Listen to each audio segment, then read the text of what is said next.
Hello friends. In the last video we saw about the introduction and few definitions of yoga as per the classical Indian text. And in this video we will see some more definitions of yoga and also the etymology of the yoga. So Hatha Yoga is described in the Yoga Upanishads as a method of achieving physical and mental purity and balance. So, although Hatha Yoga is most well-known form of yoga, its meaning is greatly misunderstood. So, Hatha is commonly translated as a force because Hat is a Sanskrit or Hindi word which means the force, but it is translated like that. But it is actually a combination of the two words Ha and Tha, which is called as a Hat. So, Hatha, Ha and Tha, which correlates to the Pingala and Ida nadis respectively. So in yogic literature, Ha means Pingala nadi and Tha means Ida nadi.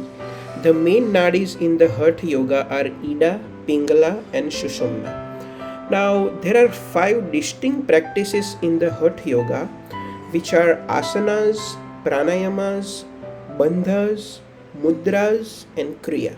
We will look into all these details in our further upcoming videos. Now, it is also emphasized that Hatha Yoga is to be practiced for the sole purpose of preparing oneself for the highest state of Raja Yoga, that is Samadhi. So we all know that as the word Ashtanga Yoga also says that Ashtanga Yoga means Yam, right? Yam, Niyam, Asan, Pranayam, Pratyahar, Dharana, Dhyan and Samadhi, right? So these are the total eight parts, I mean not a parts but 8 stages of the yoga. So we have to achieve all the stages one by one, and the last stage, which is a very high level, it is called as a Samadhi. So this Hatha Yoga prepares oneself to get into the highest state of the yoga, which is called as a Samadhi. Now let's look at few definitions of Bhagavad Gita, few definitions from Bhagavad Gita of the yoga. So what does Lord Krishna says about the yoga? He is like he tells this to Arjuna, right? We know that, right? Krishna talk about yoga to Arjuna in Bhagavad Gita. So here is what he says: be steadfast in the performance of your duty, O Arjun, abandoning attachment to success and failure. Such equanimity is called as a yoga.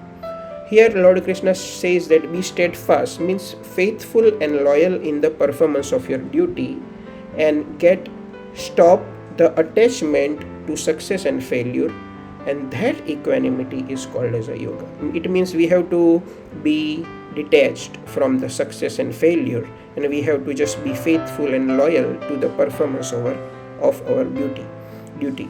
So that is called as a karma yoga.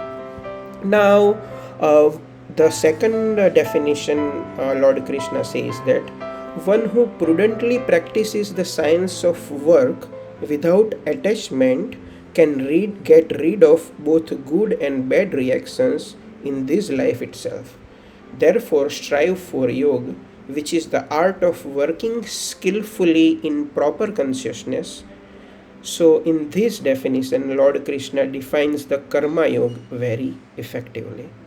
Now, let's look at the another definition, which is very deep and which is a very high level definition of a yoga.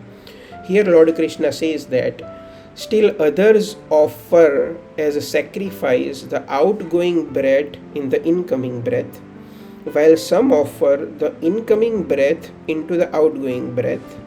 Some arduously practice pranayam and restrain the incoming and outgoing breaths, purely absorbed in the regulation of the 5 energy. Yet other curtails their food intake and offer the breath into the life energy as sacrifice.